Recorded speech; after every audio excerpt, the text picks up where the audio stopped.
I won't say that it's impossible. It's definitely possible, and that's why I'm there. And at the initial stage, especially when you are coming from the non-tech and you're planning to hop to tech, I am also from the non-CS background only. And these product-based companies, they predominantly 3-4 years in non-tech. I can definitely suggest for them that.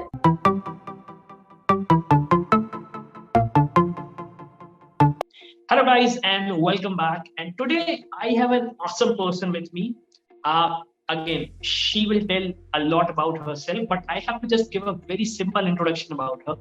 When I asked her, can you actually come to this channel and let us know about how did you actually get into this big company of PayPal? She said yes. Unfortunately, we could not do the interview on the desired date, but still we are having her here. So welcome Ankita. She is working in PayPal, but I feel she can tell us a lot better about herself than me. So Ankita, let us know about you. Hi everyone. So currently, I'm working at PayPal, and like Avinash rightly said, when he asked me that if I can just come on YouTube channel and just give an overview how I switched from non-tech to tech, and that might help a lot of folks or a lot of audience who really want to move from non-tech to tech. So I took it as an opportunity, and I was really glad he asked me for that. So thank you so much for such a warm welcome and giving me this platform to deliver or dwell about how I switched from non-tech to tech. So Ankita, before we start, first of all, let us know what are the vibes at PayPal. Like obviously, a lot of students who are watching here, they must be interested. This is a multinational company. It's not very easy to get into PayPal. You came from a non-tech background to tech background. So let us know first of all, what are the vibes at PayPal? Like how is it? Like how does it feel like to work at PayPal? I must say that the culture is spectacular. You get to work with a lot of skillful people, and I believe like after I joined PayPal, there has been a lot of change in my work quality. Earlier, I was not focusing on quality; I was focusing on delivery. But now I focus on quality plus delivery. So I think definitely working with such great companies, it bring a lot of good practices in their life, and you also get to learn a lot of other things also, like how to deal with people, and yeah, there are many lot of nitty gritties which you get to learn with a good culture. So yeah, PayPal, I must say, it has a spectacular culture. Okay, amazing. You're lucky. I would say that you're actually learning a lot, especially it's an international company. So, Ankita, let's start with a very basic thing. What motivated you? Like you told us, like you have also told me that you were from the non-tech background and now you're working in the tech background. So, what was the first of all motivation behind that? Because I will be very honest, a lot of viewers, if I talk about, they must be worried right now. Like, how is it possible to even make a switch? So, what was the motivation for you to jumping from non-tech to tech? Uh, Motivation. I would say I have seen a lot of people on the YouTube channel itself, and I've seen a lot of people on LinkedIn also. Like they are doing so great. And me coming from a technical background, I was in the non-tech in the initial stage of my career, and at a certain point in time, uh, I somehow found my job a little stagnant. And when I used to speak to my friends who were in technology, they used to tell me that they do not do the repetitive work. Every day they do some challenging work. And that is something which uh, apparently motivated me, or I would say that is something which pushed me to accumulate some certain knowledge of like how I can move to non-tech to tech. And yeah, that's I think that is something which inclined me towards technology. Okay, so for you, like it was not about the money. For you, it was not about the, I would say, kind of a crazy career. It was all about finding yourself in a challenging part. Because obviously, that is something which I personally like in tech. You get to solve a new problem every single day. You don't have, like, once you have solved the problem, you're done with it. So that is quite an amazing thing. Like you're quite humble that you're not saying that the salary was the important part or the company was the important part. Fine. Now, The second question which I have for you is kind of a follow-up question. So, like, obviously, since your journey was from non-tech to tech, how hard was it? Like, is it simply like you're going to walk into PayPal and you will say, "Hey, I want a job"? Is it like that, or it is like you have to actually work hard, or like we are somewhere in between? I would say somewhere in between. I won't say that it's impossible. It's definitely possible, and that's why I'm there. Uh, it was an arduous journey for me because for me, like it has been a long span when I was detached with the technology. So I had to actually put a lot of effort to learn a lot of new things and which are there in the market, what's demanding in the market, how I have to prepare myself for the interview, and what questions will be asked. So there were a lot of things. And at the initial stage, especially when you are coming from the non-tech and you're planning to hop to tech, you have to understand, firstly, you have to make a choice which technology you want to get into because technology is diverse, right? And even if you have chosen, like for example, I talk about myself, I had decided to go in the backend role. But backend role is not just specific to one language. There are multiple languages, and obviously you cannot learn a lot of languages at one time, right? So you have to choose one language which is feasible for you. Like I chose Java. Why I chose Java? Because I knew certain fundamentals of Java, and that's why I chose Java. And some people also referred me that okay, a lot of companies are there who hire Java role.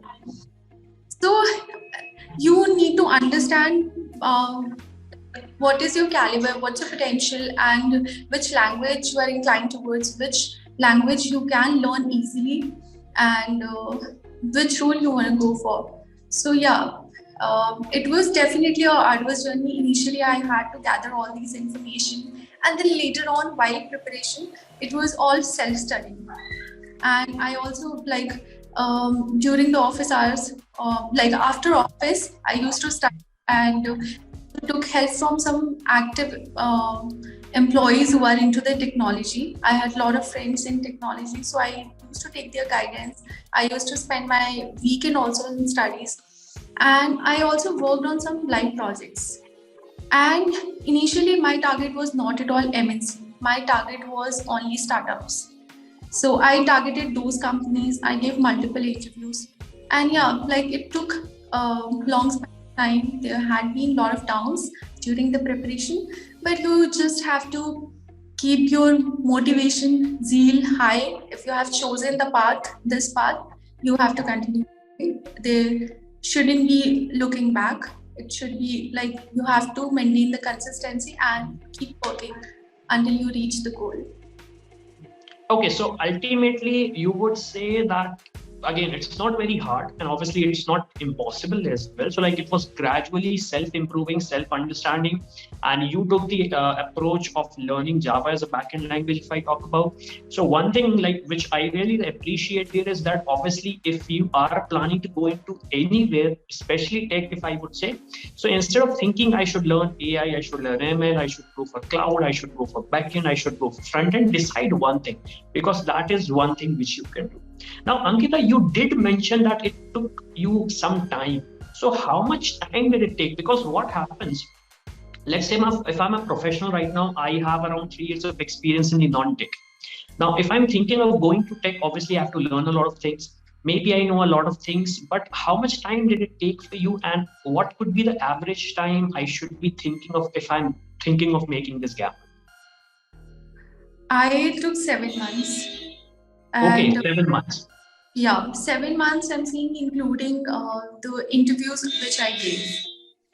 So, like I had like just what I had done is I have broken my preparation into certain parts. Initially, I took some time to understand what I should, and afterwards I started doing self study. And also, I used to give mock interviews to my friends who were in the technology. Okay, and then I started like after a stage when I felt that I'm now prepared for the interview, I started doing interviews. So every weekend I used to go, like I had Saturday off, so I used to conduct interviews on Saturday and weekend drive. So yeah, that's how I targeted, and it took me 7 months to get offers. Okay, that is amazing. Like you have actually done something amazing. Like it's, I feel like if someone is jumping from non-tech to tech, it's like 7 months is quite an impressive time. Now, one thing which I want to understand is like obviously when someone is thinking of going to companies like PayPal, if I talk about, so like the company is not that they just have a website. They have a lot of things happening, maybe in the back end part, in the front end part, a lot of things are happening.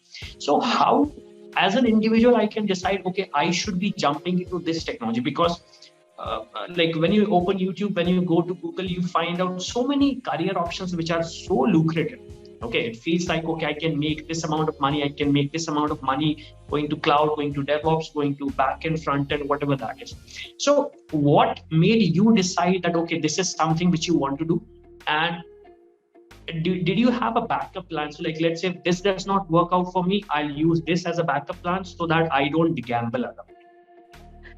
Okay.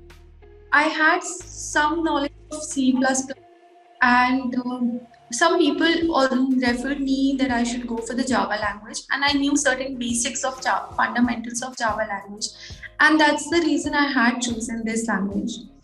But out there who do not have any background in technology, I mean, it's the basic requirement. But yeah, I mean, if they have not learned any sort of language, then I think they should go for certain languages which have utilities, like C++, and C is a little difficult because you have to get into a lot of core concepts, and there is a lot of core things which you have to know. But Java, Python, these are pretty good languages which you can go for, and it's very demanding also. And coming to the second question, which is regarding the backup, I already had the backup. I was in the non-tech role, so I was continuing my job, and at the same time I had done some certification in business analyst also. So if this doesn't work out, then I thought that I might look for analyst role. Okay, so your current job was the backup, and the PayPal thing, if I talk about this tech thing, was like kind of a gamble. If it works for you, it's good. If it does not work for you, it's okay, fine. So that is a very good thing which you did there, because a lot of times I've seen, especially students, especially professionals, when they think about, okay, I have to jump the ship. So they literally jump the ship. They have to stay in the current ship. They should not be jumping to different ship. Now, I want to understand from your side is like, obviously a lot of student viewers who watch this, I mean, watch our videos now, they are coming from non-CSIT background. Now, what should they do now? Like, obviously, I would not say that everyone will get into PayPal. I would not say that nobody will get into PayPal. But let's say if they are aiming for a good company, or I would say like top tier companies, what they should be doing, especially when they are coming from non-CSIT background. I am the epitome for that. I am also from the non-CS background only. I'm from electronics and communication. Okay. Out there who are actually targeting such, especially product-based companies. Nowadays, you might see a lot of YouTube channels and people on LinkedIn also that they suggest to go for DS algo, which is data structure and algorithms, right? Which is a part of problem solving. And these product-based companies, they predominantly focus on the data structures or your problem solving skills, which is evaluated by the data structure. They'll give you certain problem, you have to use certain data structure in order to solve the problem. So there are multiple platforms which you can access, and you will get a lot of information, what sort of companies you can target, what sort of questions they will ask you, and what are the concepts. You don't have to learn diverse things. You don't have to focus on the breadth. You have to focus on the depth. Okay. So for example, you have targeted the data structure. You have to learn the data structure. Okay. And like I have seen a lot of people who focuses on multiple languages, and they're not good in even one language. If you start asking them the deep questions, they won't be able to answer that. So I would suggest choose one language, do the data structure, try to understand the fundamentals and the core concepts of those things, how it internally works, how it how it acquires the memory, how the computer is storing that data. So you need to focus on the core concepts, and similarly you have to focus on the algorithm. So like I mentioned, there are multiple platforms like Lead Code we have, then we have the Code Chef, then we have the Hacker Rank. So these are the platforms wherein you can create your profile, create your account, and start solving the problem. And you can. There are multiple contests which are being organized by these platforms also. So after solving certain number of questions, you can participate in the contest also. Uh, Two things: one, it will help you to build your core concepts. Second, it will help you to solve those problems on a in a timely manner. For example, if there is an interview, they have 1 hour and they want you to solve one problem in 1 hour. So that will speed up your problem solving timing as well. So yeah, Lead Code, Hacker and Code Chef. You can just create your account on these platforms, and you will get a lot of info on those platforms. Okay, so basically you're trying to say like there is no need to go for anything which is fancy. If I talk about, start with the data structure algorithm, pick a language, and like obviously then get started with that. And I would say that is a very good piece of advice if I talk about, because especially when it comes to students, I have seen so many students who are saying that I want to learn cloud computing, I want to learn IoT, I want to learn this and that. Every career has a great opportunity only when you actually go into the deep part of it. If I talk about like you're going inside vertically rather than going horizontally. Now, I want to understand one more thing right now. Like what happens is everyone is shifting away from Java. So like majority of the students feel like I want to learn JavaScript or maybe I want to learn Python. You mentioned about Java. So career opportunities, if I talk about in the big companies, are limited to Java only, or like companies like, even if I talk about PayPal, they're using something other than Java also? Yeah, they are using other languages also, but it's not that it is limited. I think there are a lot of companies who hire for Java role, and also there are a lot of companies who hire for Go language, who hire for Python. So it's not limited. Honestly speaking, if you learn one language, it isn't difficult for you to learn another language, because somewhere the core concepts are same for all languages. It's just the syntax difference. It's just the so for example, I talk about Python. It comes with a lot of utilities. You do not have to uh, write a lot of codes. There are a lot of utilities which are provided by the Python. But when it comes to Java, there are certain things which you have to. There are certain utilities which are there in the Python, but not in Java. But I would say at the bottom line is that the base is same for all languages. Only the syntax if different. If you have learned one language, it isn't difficult for you to learn another language. Okay, so obviously that is quite a simplest way you can put it. Like instead of learning multiple languages, learn one language. Why I asked this question was specifically because since you are working in PayPal and you are working with Java, people might think like Java is the ultimate language.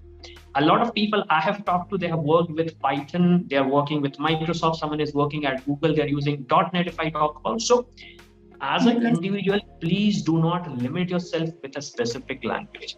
Now, I want to understand one thing from your side is, what is the ideal time to switch? So like, let's say I have maybe 2 years of non-tech experience. Now I'm not happy with the current job position. So should I make the switch right now? Or should I wait for next 3 years? Should I get the 5 years of experience? Or maybe someone has 10 years of experience watching this video. Can they make the switch right now? So like, what is the ideal time if they're planning to make a switch? I cannot comment for somebody who has spent a lot of time in the non-tech, but yeah, okay. 3-4 years in non-tech, I can definitely suggest for them that you can immediately switch to technology. There is no harm in that. There is no such hard and fast rule that you can switch out these many. Because even I had, I think, 2.5 or 3 years of experience in non-tech, and then I switched to tech. So there is, I don't think so there is any hard and fast rule. If you feel that you want to move to tech role, start preparing for that and start working towards that, and just switch to tech. Makes sense, because obviously having a right mindset is going to be the most important factor compared to just looking at the fancy side of it. So Ankita, like, it was amazing having you. Now, one last question I have from your side is, what is one mistake you would actually ask people to avoid, which you made, that you want other people to avoid, especially if I talk about in terms of students, maybe professional, so that their span of learning tech or maybe jumping into tech can be reduced? So one mistake you want people to avoid? I think I have given one answer wherein I said that you should focus on depth, not on the breadth. When I started my career in tech, I was focusing on breadth. When I get to hear from people, oh, they know this language, they know this also, they know the cloud computing, they know this also. So I started focusing on that. That okay, I should learn this also, learn this, and honestly, I end up learning nothing. Seriously, if somebody asked me the core concept of those things, I couldn't answer that. And how I got to know this, because I had certain friends who were working in product-based companies, and there, even if they know one concept, that concept is so strong that if you ask any sort of questions regarding that, they would be able to. So that's how I felt that rather than focusing or growing my knowledge horizontally, I should focus on vertically. Even if I'm learning just one language, I have to be subject master expert in that. I have to be SME in that. And that was in my focus. And so that's what I would suggest to people also, or students also, that if you're learning one language, get into the core of it. Learn it into the depth, that if somebody asks you how is it working internally, you should be able to answer that. Okay, makes sense. So like, you are specific, like you have specified in various ways, like it is better that you go into the depth part of it, because obviously you'll be able to learn a lot of things. Now, back in the interview, you did mention that you had a lot of friends who guided you. So if I talk about in terms of mentorship, so what kind of a mentorship you got from those people, and what kind of a suggestions you would be having to persons, especially if they're jumping into non-tech to tech? So like, what kind of a mentorship they should be going for? Like, you discussed about the mock interview part. Other than that, what kind of a mentorship you would suggest? So if somebody have friends in technology, I would suggest you speak to them, understand from them like which language you should go for. If they are working on that language, I think that's the best thing. You can definitely accumulate if what sort of work they are doing in the current project, and if you can learn that language or not, have that potential to learn language or not. And if you do not have any sort of friends in technology, then we have such a good platform which is LinkedIn. You can make friends, and people are very helpful. I must say, even if you're reaching out to somebody and you're questioning them, you're asking them to help you, they will guide you definitely, and they'll guide you thoroughly. So that's how you can take the help from them. Okay, that is a very good point you have made, like especially when you're like actually going to jump ships. So it is better that you have the guidance from someone who is already a part of the industry, because obviously, let's say if you're thinking of going into a certain technology and that might not work out for you, so that it is better to understand like what is happening in the tech instead of just making a simple jump. So Ankita, it was amazing having you. I personally learned a lot of things. One of the most important thing I learned was going deep instead of going into every direction. I hope students have learned something out. And obviously, if someone has a question, they'll put that in the comment. I'll let you know what kind of questions they have. So thank you very much for this session, and goodbye. Thank you so much, Avinash. Goodbye.